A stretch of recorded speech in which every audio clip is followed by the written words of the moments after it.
Thank you very much. Yes, so this was another example of a long-standing collaboration that we're really happy about. Kenneth was talking about hammers and nails, and I think we see nanoindentation as a very promising hammer that Naoki is helping us control, but we are sort of the providers of the nails in this situation. So at the Royal Danish Academy, we have been part of the EU-funded project Collection Care, and we were doing FEM modeling of paintings, both full scale and, as you can see here, very detailed cross sections. And we were looking at where do cracks form, what are the properties that govern these cracks, and how can we even understand what's important as conservators when we try to understand degradation of paintings. And what we found is not only that we needed to investigate the inhomogeneous properties of, that the layers are not always the same thickness, for example, became an important factor, and of course, material properties. And here's just an example of our student Christian Præstholm's micro-CT scanning to look deeper into the structure and to see how the canvas was affecting the cracks we saw. So the point of departure is the fact that we need good data for these models. And as Lucas was saying, what the data we have is up to 30 years old. It is largely based on Marion Mecklenburg's cast paints, but then later on we have been casting some of our own. And it's very informative just to go to the lab and look at how they degrade on their own with a very controlled environment. Some of them, like this red iron oxide, which is only 3 years old, is starting to shrink and crack heavily. So that in itself gives us a clue about what to expect. And then we have this, again, this is Marion Mecklenburg's work where he has been doing tensile tests on these cast paints. And this is, this particular chart is more or less the backdrop of what I teach my students and my understanding of paintings, so that we have some very stiff and strong white paints, and this is oil, but there are some similarities to acrylics. That's another discussion, but we're sort of focusing on oil paints here. And then, as the other extreme, we have the earth pigments, the yellow ochre, the raw umber, hydrolyzing, very weak, and no stiffness at all. So that's sort of a way for us as conservators to help understanding what we see when we see damage. And for example, looking at this painting by a Danish painter, Eckersberg, you can see that he's painting on 2 layers of ground, which was what they did in Paris at the time when he was there. And you see that there's a lower red iron oxide ground and then the lead white on top. And I showed you already how the red iron oxide can really start cracking very quickly and become very weak with time. And when you look at that piece of the tacking margin from that painting, which is cracking a lot, but you can't see it in this painting or in this picture. But when you look at that sample, we can see that that particular paint is a very poor binder between the lead white and the canvas. So again, it's something about how we can use the information we have on the mechanical properties of paints. And another example is this, again, Matteo Rossi Doria. This has been used quite some times now, these pictures, but I'm just using them once again. The red iron oxide ground, again, providing instability. Sometimes if lead has been mixed into that, that helps, or if there's iron migration, that helps too, but certainly there's potential for weakness in the painting. And then we have, again, also here on the right, an example of how the lead white is fairly stable and the brown layers are much more sensitive to the environment. We also know now from the experiments that was done at Lucas's lab that, and of course by Marion himself, that the stiffness increases over time and it just keeps going until 30 years at least. And the strain at break becomes shorter, lower. But we also know that it's not always a linear process with time. So we don't exactly know what happens after these 30 years with these paints. And this was actually the reason why we came to the Getty with our samples, and why we see such potential in the nano-indenter, because we can actually start looking at historic paints from paintings in different collections. First, I will show this curve, which is not mine, but it's something that that Mikael and his team have been doing in collaboration with Lucas's team, testing the different cast paints to understand how we can translate the nano-indentation results, which is a compression test, to a tensile test in the DMA. And it turns out that they have a very nice calibration curve now that we're putting a lot of faith into, so that we can actually get some valid results to translate and use in the models. So what we did was we were asking ourselves, what if we have older paints? How does this apply to the results that we got before? I'm just going back because I wanted to show you something if I can. Yes. So look at the scale. We're going up to 8 gigapascal here in these paints. I noticed that you had 20 gigapascal for the painting that Naoki was showing, but that was not on this yet. But so we took these paintings and we took samples from them and brought them to the Getty to see how we could sort of, are we expanding the scale or not? I mean, are the paints getting stiffer or not? Can we rely on our feeling of what we can expect from these paints? And just to show you how difficult it can be to take samples, they can break apart. They may not be as homogeneous as you thought. But this is obviously the real world, and it's always more complicated than our model systems. I'm going to talk about the red paint, 03, and the green paint, which is 04. This is the red paint. Very homogeneous results in nano-indentation. It is beta-naphtha red. It's a modern synthetic pigment, and some barium sulfate and calcium carbonate, and some zinc. So it's a nice mixture of many things, as can be expected from real paints. But we had very nice homogeneous results, and this was actually a little bit surprising to me, the stiffest samples that we had in the whole bunch of paints. This was up to 14 gigapascal. And I showed you before that we had reached, until then, 8 gigapascal in the stiffer model paints.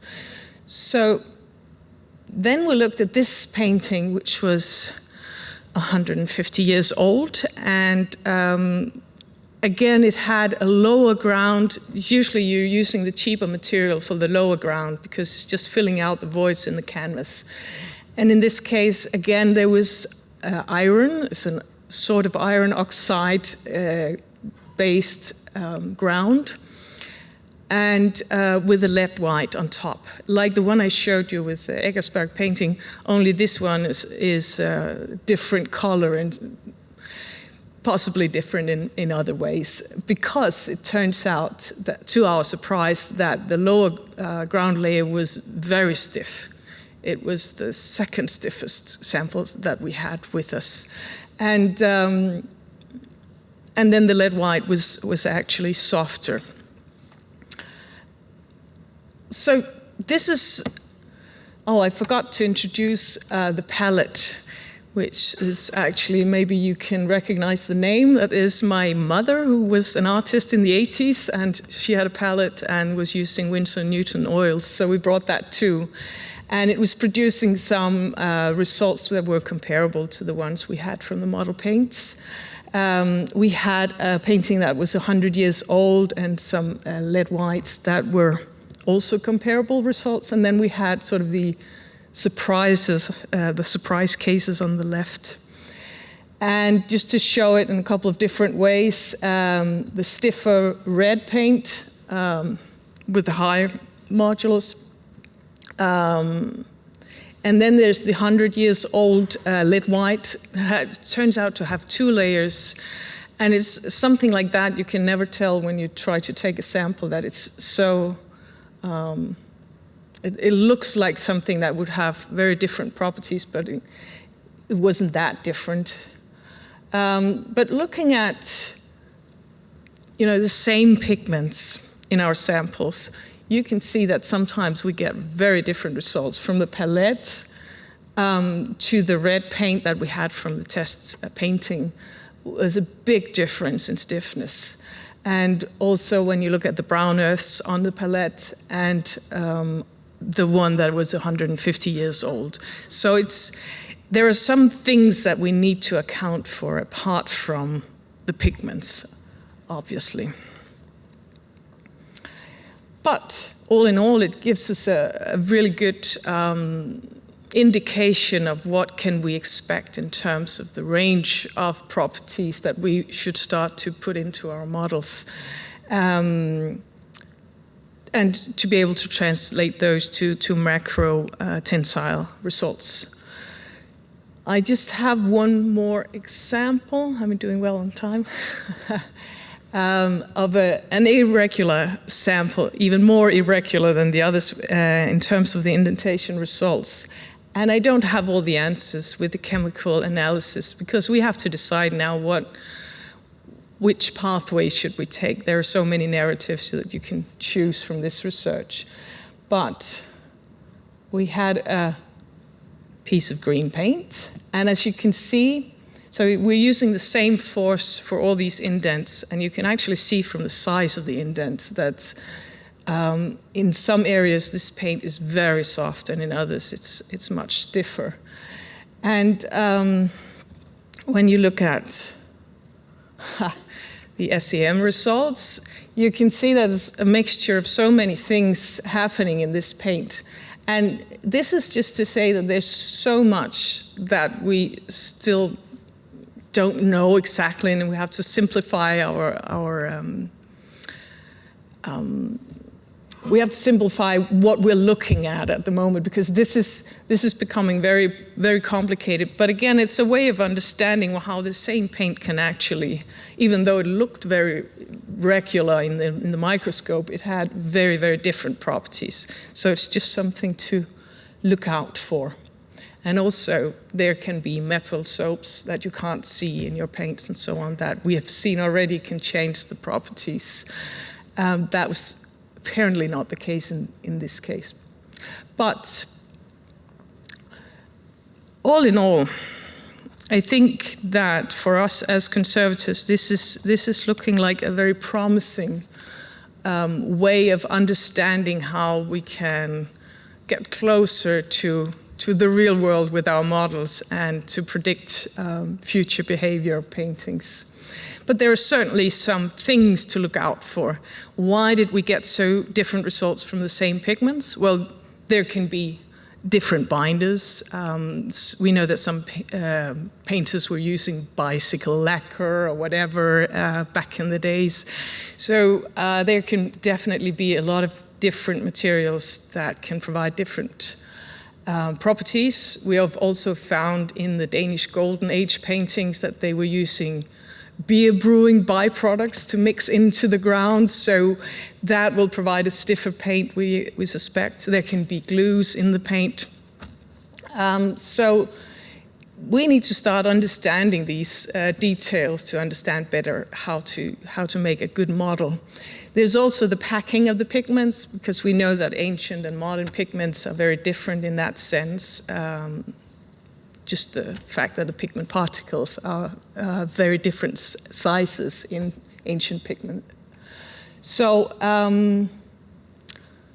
iron migration, there's a lot of things to look out for. So we're only just starting the journey into what properties can we actually expect from very old paints. But we find that nanoindentation is really promising and a way to move into that realm of very old paintings. Thank you.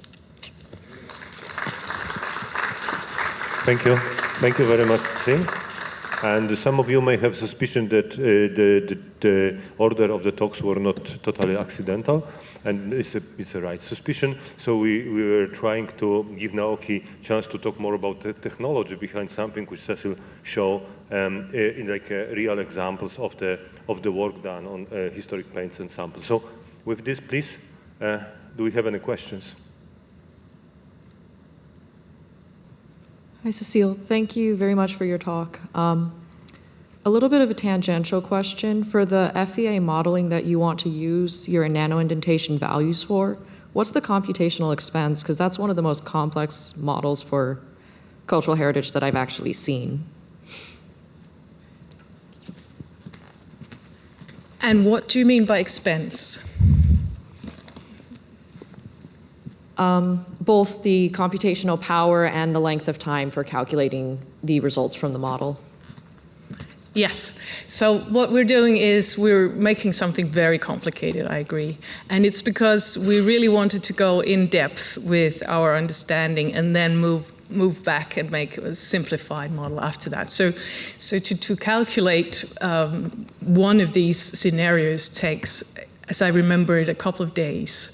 So it's true that it's a lot of effort for each of these with such a fine mesh and such detailed geometry and so on. That's definitely a thing. So it's not, I mean, we use it as asking ourselves research questions, not as a model that should be sort of functioning in real world. We have gone for a simplified equation for that. Do we have any other questions? This might be more appropriate for a panel discussion, I'm not sure.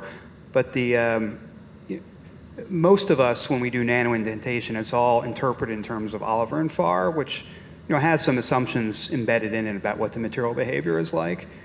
So when you publish, do you make available the full low displacement curves? Because you or other people might come to the conclusion later on that, well, maybe we can make more sense of this if we analyze it in a different way. So I guess it's just policies on kind of data management. It's a lot of us with NSF funding, have to put all our data in repositories and things like that. So I'm just wondering where the field is and what's your own thinking about the right way to do that. It's definitely something that we like to do, and maybe you can answer from the Getty side. We do, as much as we can, put our data out for use by others. I feel like a bit a co-author of the presentation, so I will maybe try to answer the two. And Naoki, please correct me if I say something not exactly correct. But of course, we try to be very transparent about the data, and we've got all the repository data, and we are very happy to share with anybody. It's not always possible to, publish all the data in such a way. However, of course, we've got them, and we are happy to share and show how our models are working for that. Even actually what would happen is that this is data we obtained already a few years ago, but we never published them because we were kind of waiting for having this comprehensive model of collecting data at the edge of the very small volumes, because we were using that, but we needed to have like a very good data for that. And now with the works presented by Naoki, we are kind of confident in that. So probably you should expect that we will publish those results very, very soon. As I said, that a lot of that is in the interpretation of the stiffness depth curve for the measurements. And we actually are developing some kind of an online tool, which for our internal purposes allows us to do that.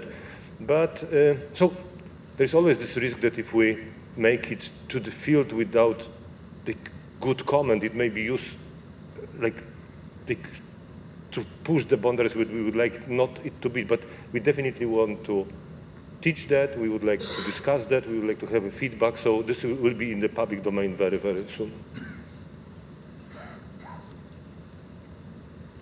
Any other question? Okay, so can I also maybe make a comment, and you will tell me, because I think that you suggest this kind of thing, is that with this with the modeling generally, we've got two approaches. One approach is to simplify parameters which you are putting into the model to obtain results which is valid for the vast number of objects, collections, and type of objects. But the other approach is, if this is possible and feasible, is to collect as many information as we have, make the model extremely detailed, and check the sensitivity of the model towards those particular parameters and try to generalize that. So I was kind of thinking that, you know, with such a detailed analysis of the paints and trying to understand those systems, we are going into this second approach, because with that we kind of see in which range we can actually change the properties of oil paints, those historic oil paints, to test the different boundaries of the models which we are using. So.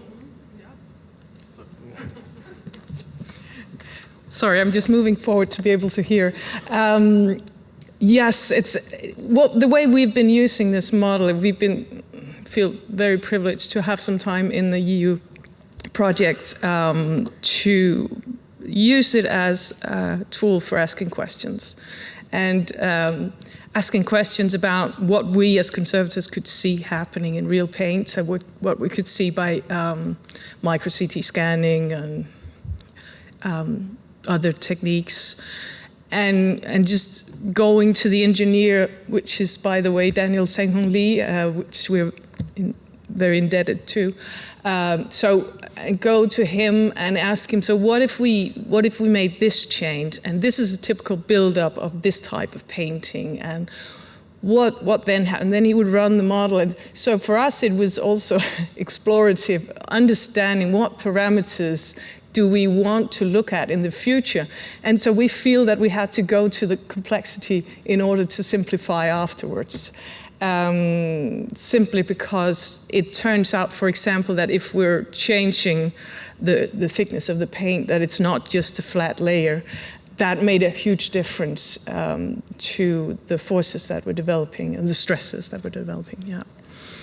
Yes, and when we were talking about looking at those mechanical properties of historic materials, yes, there is a goal. We would like to use the properties directly from the historic materials to be put into our understanding models and so on. But there is this element of looking also for ideal mock-ups, because we are not going to abandon tests on mock-ups, and therefore it's super interesting for us to be able to test historic materials and create mock-ups which will physically mimic materials in a proper way. And I know the works. Sometimes ago, the published paper of Christina Young, she used the alkyd paint in her systems to mimic oil paints. And I don't think there is anything like improper in that, but it would be so nice to be able to test this alkyd paint in the scale similar to the historic paints is going to mimic, and then show how similar they are. So those are those two angles. One is just focusing on historic materials, but the second is to finding the ideal mock-up. And if I may add, for us it's been a learning curve. Not only, you had to make some calculations to account for the fact that the layers are thinner and so on, but also for us to take the samples, proper samples that would work for this technique, and to do the embedding and to scrape off the canvas because that could not be included and so on. So for us, there's a lot to learn about how to work with real paints also. So I think we'll finish that because it starts to go into some weird discussion between us rather than just like with the audience. but at this moment, please thanks again Cecil and all the speakers of the morning session.